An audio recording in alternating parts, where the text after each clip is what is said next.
This is another hot one. Hear all about it. Hear all about it.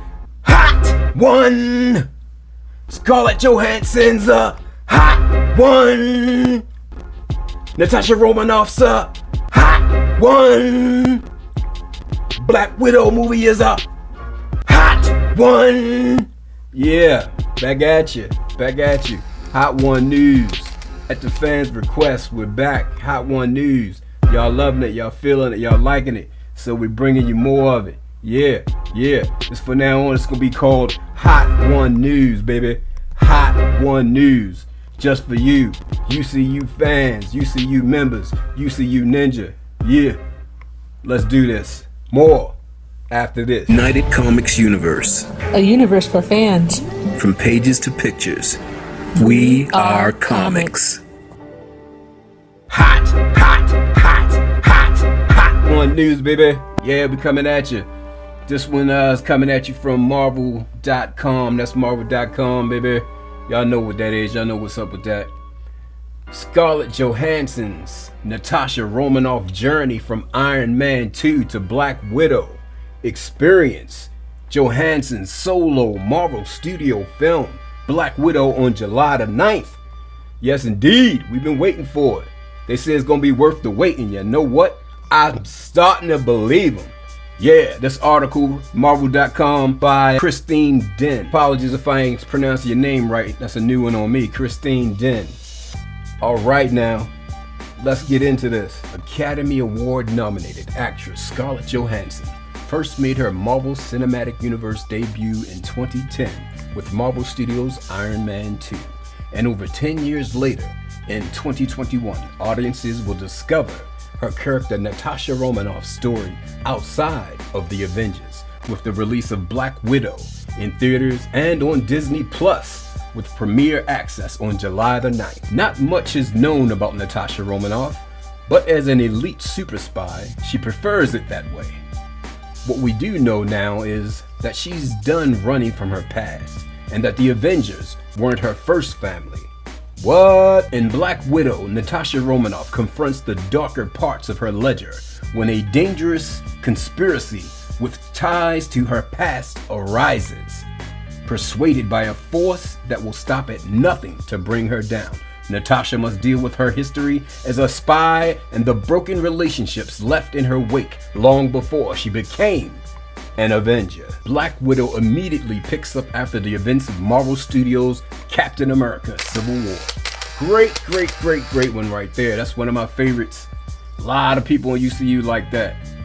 During an intimate press discussion on the set of Black Widow, Johansson reminisced that as an operative, Natasha has always been part of this greater whole, whether it was part of the Red Room, or S.H.I.E.L.D., or the Avengers. She's been part of some unit or makeshift family, but now, after Civil War, it's all gone. Everything is gone.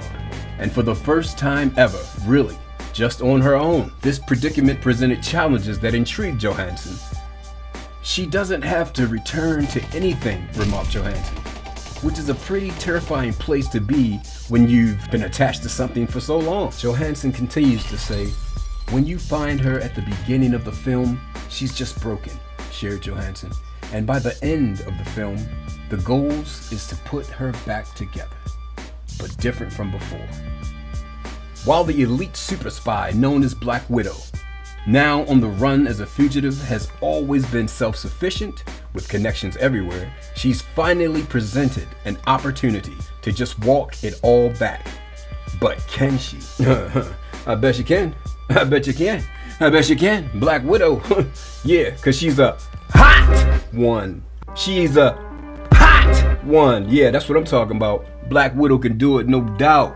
If it need to be done, she can get it done. She's the mother of the Avengers. She's no joke. You don't believe me Black Widow is powerful?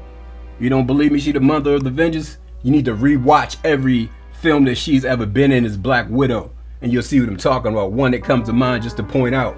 You remember, was that Infinity War, I think. Infinity War.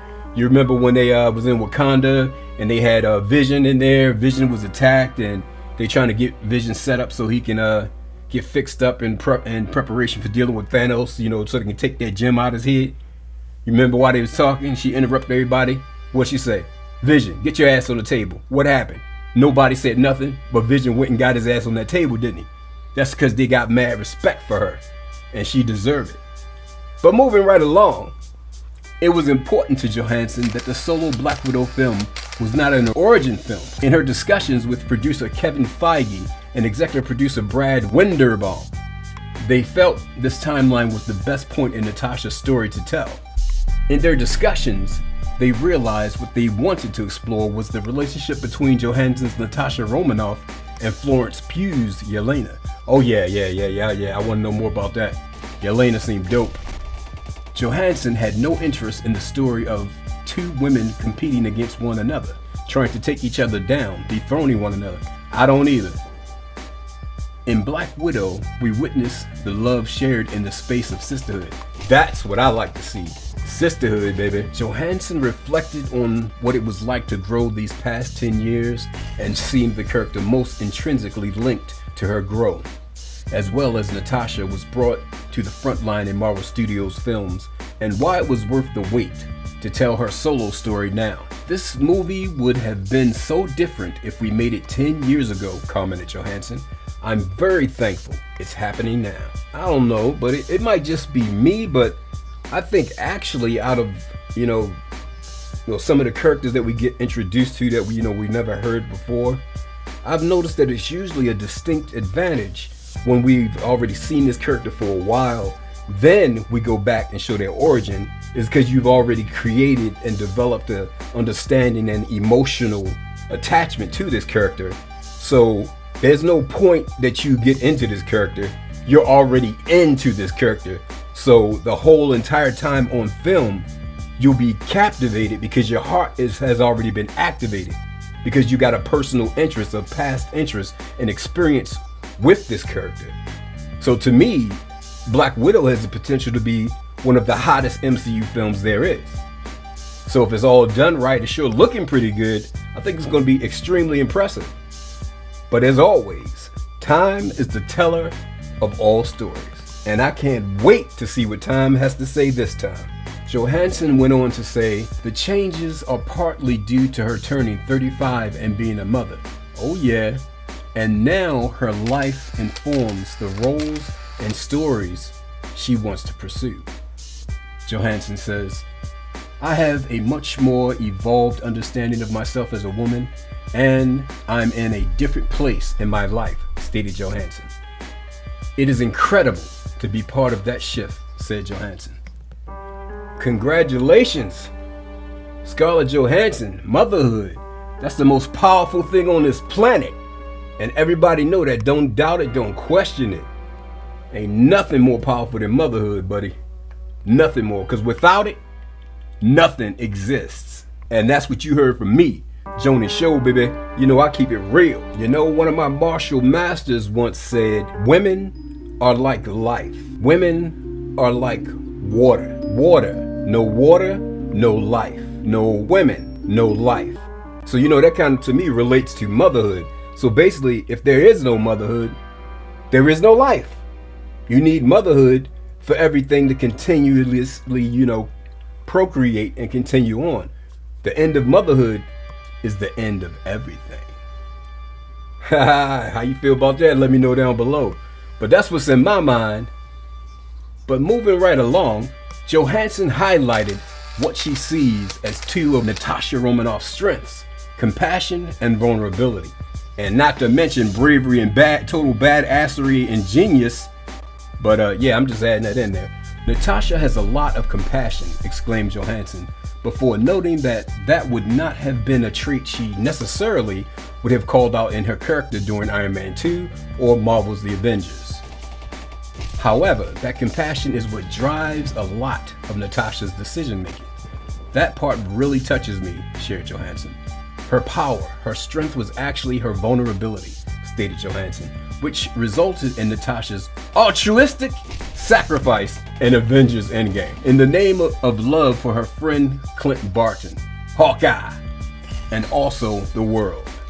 Yeah, she showed she cared about the world when she made the big sacrifice in Endgame with that Soul Stone.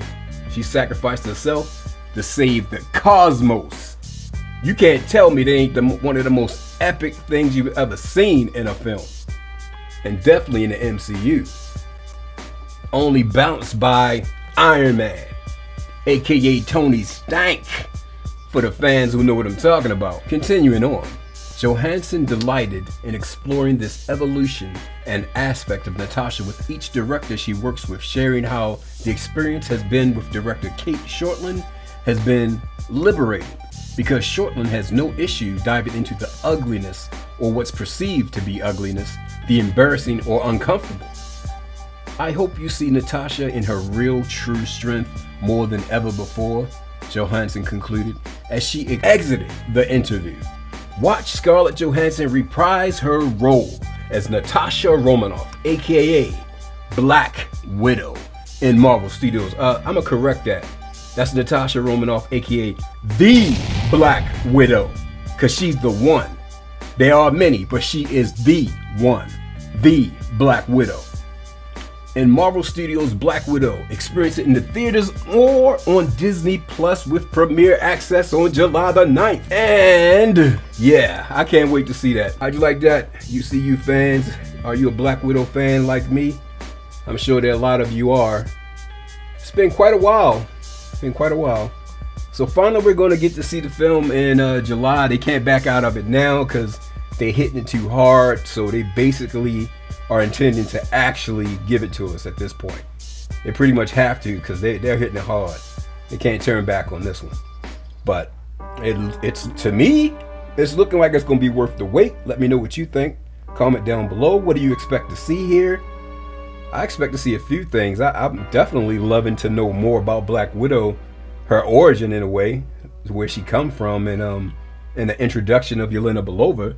I guess she's pretty much the new Black Widow, perhaps, or will it be more than that? I don't know. Will Yelena Belova end up on maybe a Thunderbolt Ross team for the Thunderbolts? Because it's looking like they're putting together a Thunderbolts team potentially with the appearance of Baron Zemo. But I mean, that could go other ways. Could go Dark Avengers. Or will she be on a new Avengers team? Who knows? But I can't wait to see more. And it's looking very good. And we also see what appears to be another Black Widow, maybe an elder of Natasha. Almost kind of seemed like her mother figure in a way. Her and what's his name, Red Guardian, almost seemed kind of like her elders, you know, that she related to back in the day when she first started out. And she could be what is it, Iron Maiden? I believe it was Iron Maiden in the comics. She could be Iron Maiden because I think she was a part of the Red Room at one point. So yeah. So her mother figure actually could be Iron Maiden, and I don't know, she could potentially actually be a villain.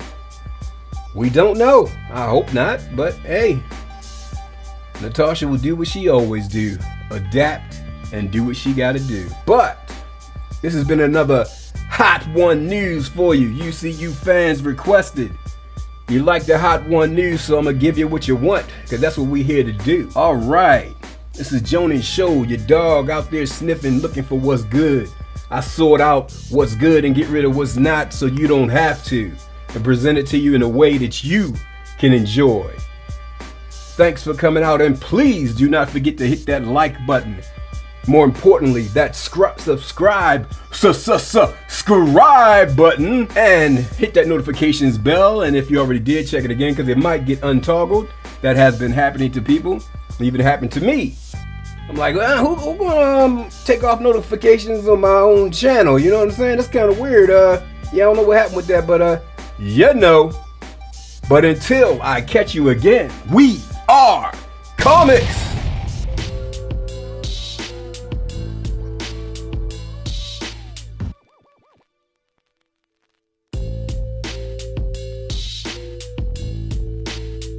Copyright disclaimer. Citation of articles and authors in this report does not imply ownership. Works and images presented here fall under Fair Use Section 107 and are used for commentary on globally significant newsworthy events. Under Section 107 of the Copyright Act, 1976, allowance is made for fair use for purposes such as criticism, comment, news reporting, teaching, scholarship, and research. Community Guidelines Disclaimer. The points of view and purpose of this video is not to bully or harass anyone, but rather share that opinion and thoughts with other like-minded individuals curious about the subject.